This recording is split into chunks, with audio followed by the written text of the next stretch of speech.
നമുക്ക് റമദാനിൽ വിശുദ്ധമായ ഖുർആനെ ഒന്ന് പ്രണയിച്ചാലോ? കാരണം അള്ളാഹു സുബ്ഹാനഹു വ തആല അള്ളാഹിന്റെ ഹബീബായ മുസ്തഫയായ റസൂലുള്ളാഹി സ്വല്ലല്ലാഹു അലൈഹി വസല്ലം തങ്ങളോടുള്ള സംസാരമാണ് വിശുദ്ധമായ ഖുർആൻ. അത് അള്ളാഹിന്റെ ഹബീബിനോട് അള്ളാഹ്ക്കുള്ള ആ ഒരു സ്നേഹത്തിൽ നിന്ന്, പ്രണയത്തിൽ നിന്നുണ്ടായതാണ്. മാനവകുലത്തിന് മുഴുവനും വഴികാട്ടിയാണത്.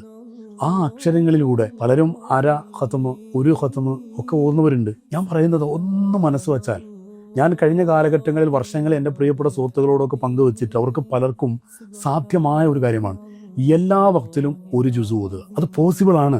കാരണം മൊബൈൽ നോക്കുന്നത്, ഭക്ഷണം ഏതായാലും കഴിക്കേണ്ടതില്ല, ടീ സ്നാക്സ് കഴിക്കേണ്ടതില്ല, ലഞ്ചിന്റെ സമയം, ഇങ്ങനെ പല സമയങ്ങളിലും നമുക്ക് കിട്ടുന്നുണ്ട്.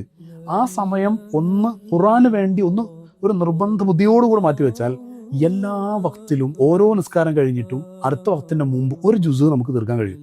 അങ്ങനെ തീർത്താൽ വിശുദ്ധമായ റമദാൻ കഴിയുമ്പോഴേക്കും 5 ഖത്മ്, മാഷാ അല്ലാഹ്, അത് പോസിബിൾ ആണ്. കഴിഞ്ഞ ഘട്ടങ്ങളിൽ എൻ്റെ പല സുഹൃത്തുക്കളോടും പറഞ്ഞിട്ട് അവർക്കൊക്കെ സാധിച്ച 5ഉം 6ഉം 8ഉം 10ഉം 11 വരെ സാധ്യമായ സുഹൃത്തുക്കൾ എനിക്കിടയിലുണ്ട്. അത് പോസിബിൾ ആണ്.